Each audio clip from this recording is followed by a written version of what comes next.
untuk mengamalkan Islam ini tidak susah payah lagi. Dijemur di siang hari, saking panasnya negeri Arab itu sampai keringat bercucuran. Bukan hanya itu, apalagi Ammar lebih tersiksa lagi.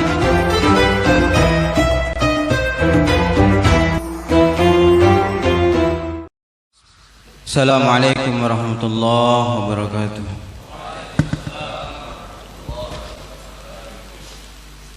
Alhamdulillahilladzi arsala rasulahu bil huda wa dinil haqq. Asyhadu an la ilaha illallah wahdahu la syarika lah. Wa asyhadu anna Muhammadan abduhu wa rasuluh. Allahumma shalli wa sallim wa barik ala sayyidina Muhammadin wa ala alihi wa ashabihi wa man tabi'ahum bi ihsan ila yaumiddin. Qala Allah ta'ala fi kitabihil karim, ya ayyuhalladzina amanu taqullaha wa qulu qawlan sadida yuslih lakum a'malakum wa yaghfir lakum dzunubakum wa may yuti'illaha wa rasulahu faqad faza fawzan 'azima. Bapak, saudara, ibu-ibu, adik-adik, anak-anakku sekalian yang dirahmati Allah Subhanahu wa taala. Syukur alhamdulillah sampai sekarang ini Allah masih memberikan kita nikmat iman, nikmat Islam, yang mana nikmat inilah yang paling tertinggi yang diberikan kepada setiap hamba.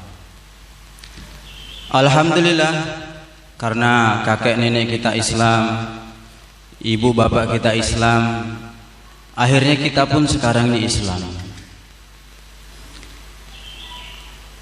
Sehingga untuk mengamalkan Islam ini tidak susah payah lagi. Tidak harus korban lebih banyak lagi untuk bisa mengamalkan Islam ini.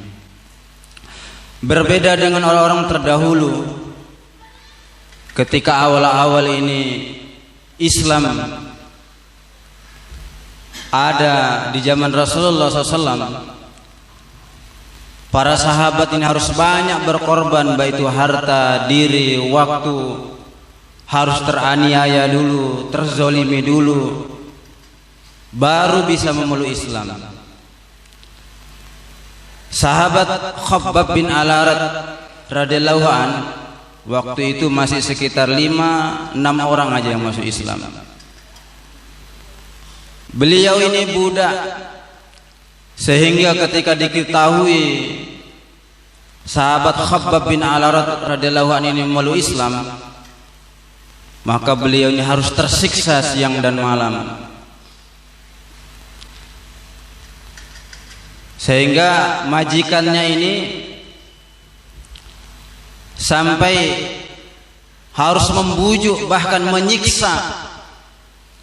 Pernah suatu saat sahabat Khabbab bin Al-Arat ini dipakaikan baju besi, dijemur di siang hari.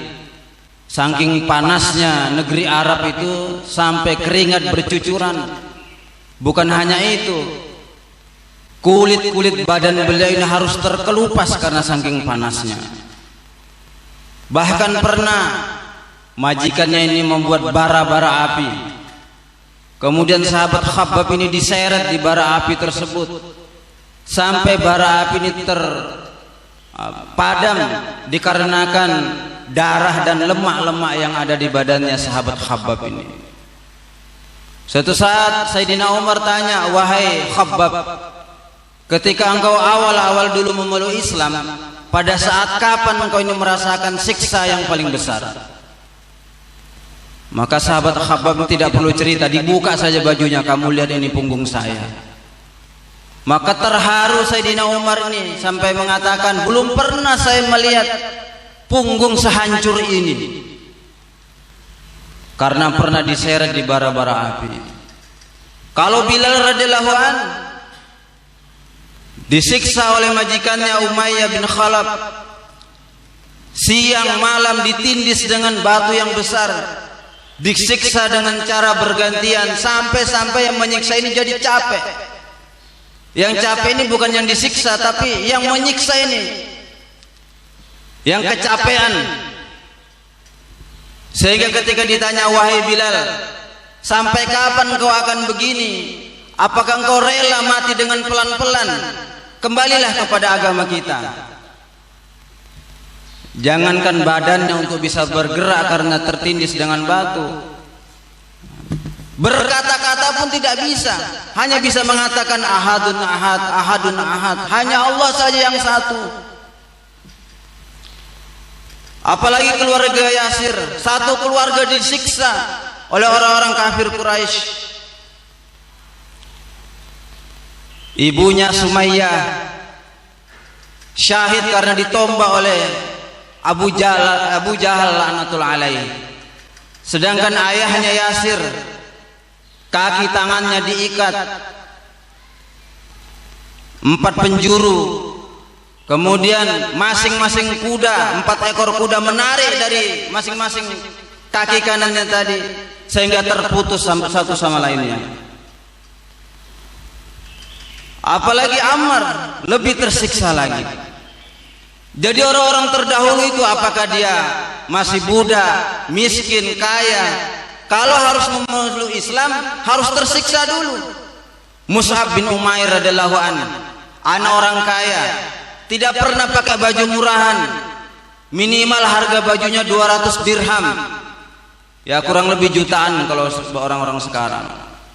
Ketika memeluk Islam, maka Mus'ab bin Umair ini ditangkap, dibelenggu, dipenjarakan sama keluarganya, pakaiannya dilepas, ditelanjangin.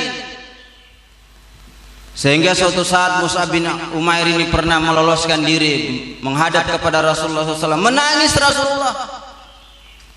Karena inilah dulu pemuda yang paling kaya, paling ganteng, minyak wanginya tidak pernah yang murahan.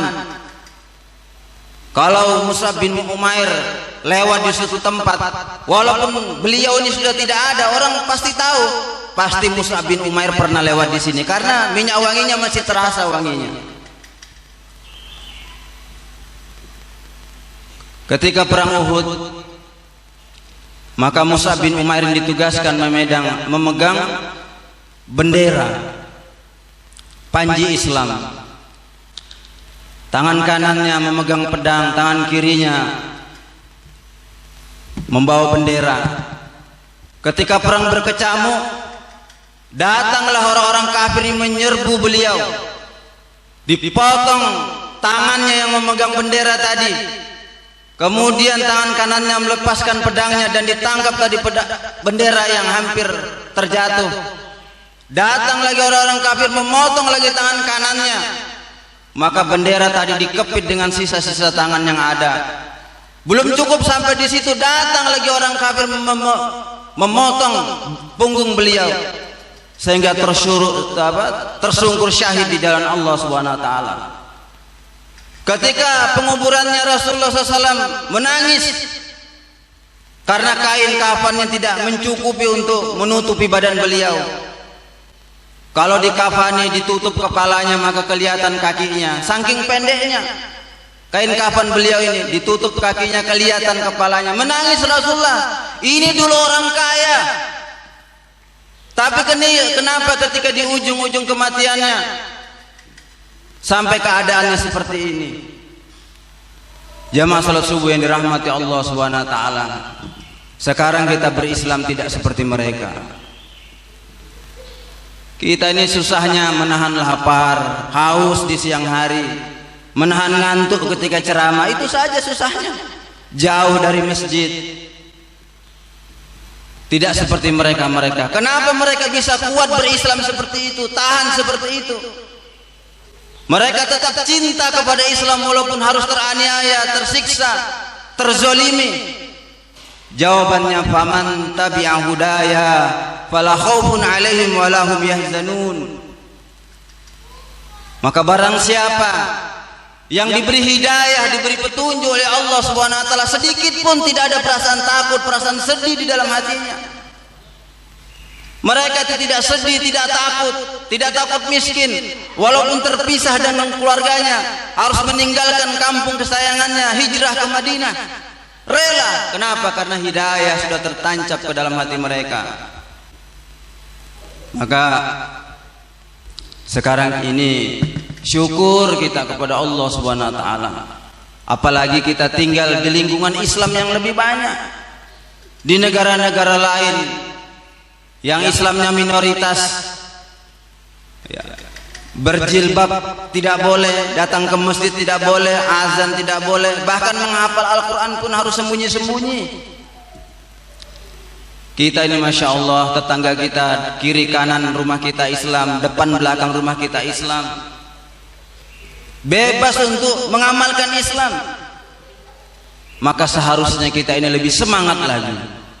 Apalagi di akhir-akhir di pertengahan Ramadan seperti ini, tidak susah. Beda dengan ketika awal-awal seperti naik gunung. Kalau kita bawa kendaraan susah, tapi kalau sudah separuh seperti ini, seperti turun gunung.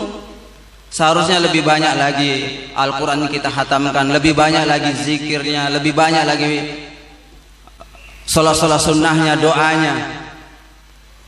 Ini tempat makbulnya doa. Saya ini imam masjid di Al-Hiwan Kampung Baru. Setiap memberikan tausiah ya harus disemangatkan terus, sehingga alhamdulillah supaya masjid ini tetap ramai, tetap semangat.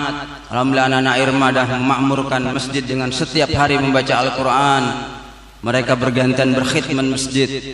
Ini kita syukuri semua. Semoga jamaah di masjid Al-Ikhlas Sidrap ini lebih semangat lagi insyaallah. Mungkin demikian penyampaian saya. Subhanakallahumma bihamdika asyhadu an la ilaha illa anta astaghfiruka wa atubu ilaik. Assalamualaikum warahmatullahi wabarakatuh. Alhamdulillah rabbil alamin wassalatu wassalamu alal mursalin sayyidina maulana Muhammadin wa ala alihi wa ashabihi ajmain. Allahumma nas'aluka ridhaka wal jannatal firdaus wa na'udzubika min sakhatika wan nar. Allahumma ighfir lana dhunubana wa liwalidina warhamhuma kama rabbayana shighara. Allahumma hdina wahdinas waj'alna sababa liman ihtada. Allahumma hdil insan wal jin waj'alna sababa liman ihtada. Allahumma rabbana zalamna anfusana wa illam taghfir lana wa tarhamna lanakunanna minal khasirin. Rabbana hab lana min azwajina wa dhurriyyatina qurrata a'yun waj'alna lil muttaqina imama. Rabbana atina fid dunya hasanatan wa fil akhirati hasanatan wa qina adzabannar. Subhana rabbika rabbil izzati amma yasifun wa salamun alal mursalin walhamdulillahi rabbil alamin.